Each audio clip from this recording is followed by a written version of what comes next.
اس سے پہلے چچی کے کمرے میں بیٹی پہنچاتی اور اسی دوران میں موقع پا کر عادل کو بھی ناشتہ دے دیتی، جو اس کے اشارے پر ناشتہ اوپر اپنے کمرے میں لے جاتا۔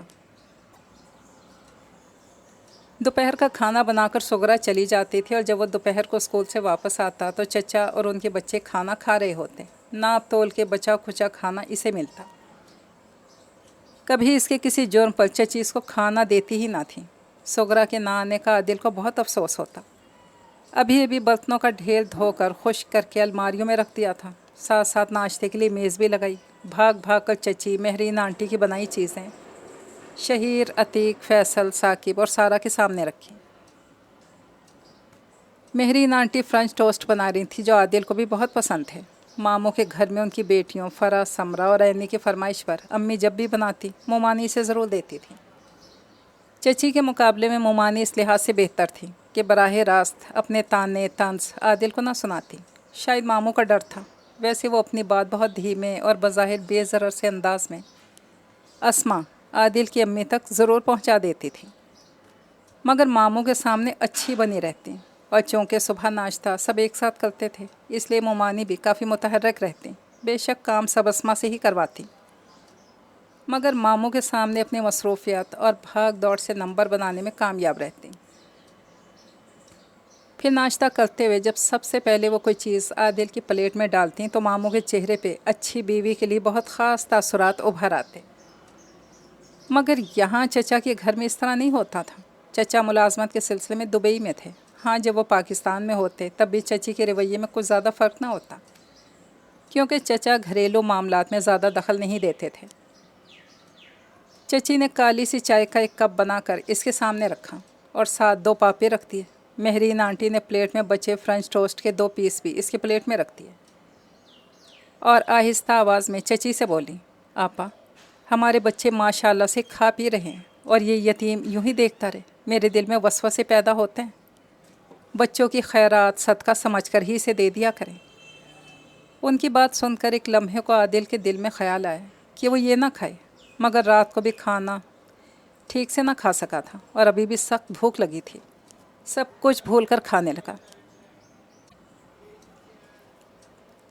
چچی، ایک روز آپ مجھے حیرت اور حسرت سے دیکھیں گے، اس نے بارہا خود سے کیا عہد دل میں دہرایا۔ جب وہ اپنی گاڑی پارکنگ ایریا سے نکال رہا تھا تو اس نے اپنی گاڑی کے قریب ہی پارک کی گئی چھوٹی سی گاڑی میں سے نکلتی اس لڑکی کو دیکھا۔ فان کلر کے گاؤن اور اسکارف میں اچھی طرح ڈھکی چھپی وہ لڑکی 100% وہی تھی۔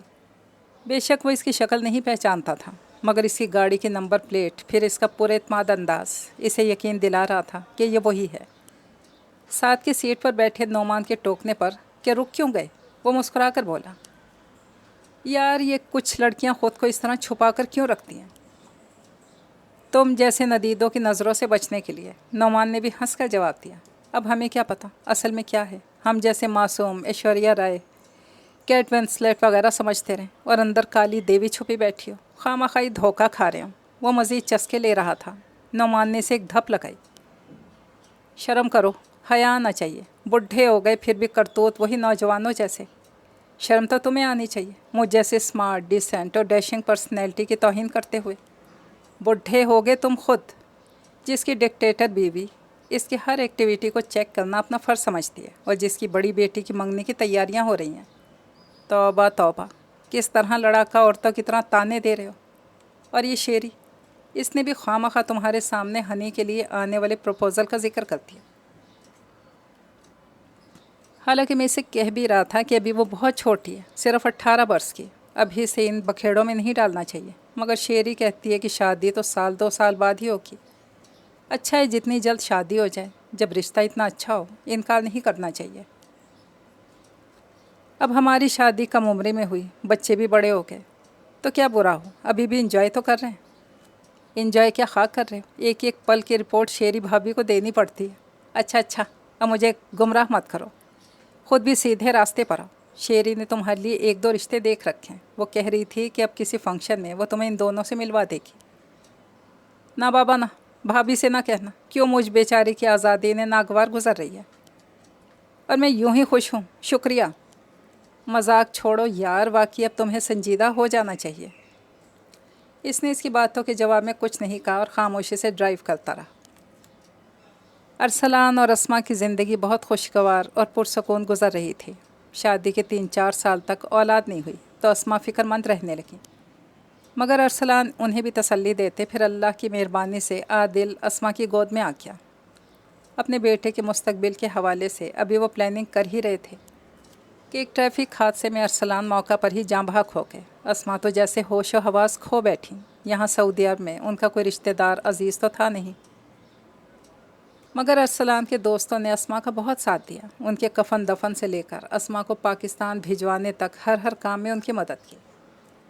آخر اسما اپنے چھوٹے سے بیٹے کو لے کر پاکستان آ گئیں۔ تب ان کی والدہ زندہ تھیں۔ ایئرپورٹ پر جب ان سے ملنے کے لیے ارسلان کے چھوٹے بھائی شہباز اور ان کی بیگم بھی آئے تو تھے، مگر اپنے ساتھ لے جانے کے لیے اشارتاً بھی کچھ نہیں کہا۔ اسما بھابھی کے گھر ہی آ گئیں۔ ارسلان کی موت کے بعد ان کی پاکستان میں خریدی گئی تمام جائیداد کی اسما ہی نگران تھی۔ شہباز کی بیگم کی خواہش کے باوجود اس پر وہ لوگ قبضہ وغیرہ نہیں کر سکتے تھے، مگر اسما جب کینسر کا شکار ہوئیں تو جائیداد کی نگرانی شہباز کرنے لگے، کیونکہ اسما کے بھائی منیر ان دنوں پاکستان میں نہیں تھے۔ عادل ان دنوں 9ویں جماعت میں تھا جب ان کی امی کا انتقال ہوا۔ ان کے علاج پر ماموں نے کافی پیسہ خرچ کیا تھا اور جس کا مومانی کو کافی ملال تھا، مگر منع بھی نہیں کر سکتی تھی۔ اب وہ عادل پر مزید خرچ کرنے کو بالکل تیار نہیں تھی، کیونکہ جائیداد کی آمدنی اب شہباز کی جیب میں جا رہی تھی۔ منیر کا کہنا تھا کہ میں شہباز سے یہ نہیں کہہ سکتا کہ میرے بھانجے کا خرچ دو۔ چنانچہ مومانی نے مناسب یہی سمجھا کہ عادل کو طریقے سے اپنے گھر سے نکال دیں۔ ادھر شہباز 5 سال کے کانٹریکٹ پر دبئی چلے گئے اور عادل مکمل طور پر چچی کے رحم و کرم پر آ گیا، لیکن نامساعد حالات کے باوجود تعلیم پر اس کی توجہ کم نہ ہوئی۔ ہر سال بہت اچھے نمبروں سے کامیاب ہوتا گیا۔ چچی اس کی تعلیم کا سلسلہ رکوانے میں کامیاب نہ ہو سکیں، کیونکہ بہرحال شہباز چاہے جتنے بھی لاپرواہ ہوں، بیگم کے کہنے سے یا اپنی خواہش سے عادل کی جائیداد کی آمدنی اپنی جیب میں ڈال رہے ہوں، مگر عادل کے پسندیدہ مضامین کے مطابق اس کی تعلیم کے حصول میں رکاوٹ نہیں تھے، بلکہ ان کی خواہش تھی کہ عادل ڈاکٹر بنے۔ چچا کے بیٹے اگرچہ عادل سے زیادہ قریب نہ تھے، مگر ماں کے نقشے قدم پر بھی نہیں چل رہے تھے۔ اس سے ان کا تعلق نہ دشمنی کا تھا اور نہ دوستی کا۔ اپنے باپ کی طرح وہ بھی اپنے آپ میں مگن رہنے والے تھے۔ شہیر اگرچہ عادل کا ہم عمر تھا، اس کی دلچسپیاں عادل سے مختلف تھیں اور اسکول بھی جدا تھے۔ میٹرک میں عادل کے نمبر بہت اچھے آئے تھے۔ نمبر تو شہیر کے بھی کافی اچھے تھے، لیکن چچی کو یہ دکھ چین نہیں لینے دے رہا تھا کہ عادل سے کم تھے۔ کم بخت کیسا نیسنا اور گھننا ہے، ابھی تو اسے شہیر کی طرح پڑھنے کا موقع نہ مل سکا، پھر بھی خدا جانے جن ہے یا بھوت اتنے زیادہ نمبر لے لیے۔ شہیر نے بہت فراخ دلی سے اسے مبارکباد دی۔ عتیق اور فیصل نے بھی وش کیا۔ اس کا بہت اچھے کالج میں آسانی سے داخلہ ہو گیا تھا، مگر گھر میں چچی کا سلوک پہلے کی طرح تھا۔ کالج سے آیا تو سخت بھوک لگ رہی تھی۔ جیب خرچ دینا چچی کی ذمہ داری تھی، جو عام طور پر اتنا کم ہوتا کہ بمشکل ضروریات پوری ہوتی۔ کینٹین جانے کی عیاشی تو بہت ہی مشکل تھی۔ اس روز فیصل کی طبیعت خراب تھی، اس کی وجہ سے چچی صبح سے جاگ رہی تھی۔ سغرا کو اسے ناشتہ وغیرہ دینے کی مہلت ہی نہیں ملی۔ چچی نے اپنے سامنے کالی چائے اور سادہ ٹوسٹ اسے دیے تھے۔ گھر میں خاموشی تھی، شاید سب بچے اپنے کمروں میں تھے۔ چچی سامنے ہی کچن میں کھڑی دیگچیوں میں سے سالن وغیرہ نکال کر فریج میں رکھ رہی تھی۔ وہ سیدھا وہیں آ گیا۔ چچی کھانا دے دیں۔ انہوں نے فریج میں سے 3 دن پرانی دال نکالی اور اس کے سامنے رکھ دی۔ گرم کر لو، ہاٹ پاٹ میں روٹی بھی رکھی ہے، لے لینا، پھر بازار سے کچھ سامان منگوانا ہے، پیسے اور چیزوں کی لسٹ بنا کر دیتی ہوں، ذرا جلدی سے سب چیزیں لا دو۔ دال تو اسے ویسی بھی پسند نہیں تھی، اور یہ دال تو پکی بھی اچھی نہیں تھی۔ چچی سمیت کسی نے بھی جب تازہ تھی تب بھی نہیں کھائی تھی، تو آج تو اس میں سے آتی بدبو اتنی واضح تھی کہ عادل نے بے اختیار پلیٹ اٹھا کر پرے کر دی اور بولا، اس میں سے تو بو آ رہی ہے چچی، مجھے دوسرا سالن دے دیں۔ نخرے دیکھو نواب زادے کے، اب پکے پکائے مفت کے کھانوں میں سے بو آنے لگی ہے۔ میں جھوٹ نہیں کہہ رہا، آپ خود دیکھ لیں۔ تو کیا میں جھوٹ بول رہی ہوں؟ میں یہ نہیں کہہ رہا، آپ مجھے دوسرا سالن دیں، بہت بھوک لگی ہے۔ نہیں ہے میرے پاس دوسرا سالن، کھانا ہے تو کھاؤ ورنہ دفع ہو جاؤ۔ حرام خوروں کو سوائے کھانے کے آتا ہی کیا ہے؟ نوکروں سے زیادہ کام کرتا ہوں آپ کا۔ سغرا اور جمیلہ کو اب تنخواہ بھی وقت پر دیتی ہیں، ان کی اور فرمائشی بھی پوری کرتی ہیں، ان کے نخرے بھی برداشت کر لیتی ہیں۔ کیا آپ کو ڈر ہوتا ہے وہ کام چھوڑ کر نہ چلی جائیں؟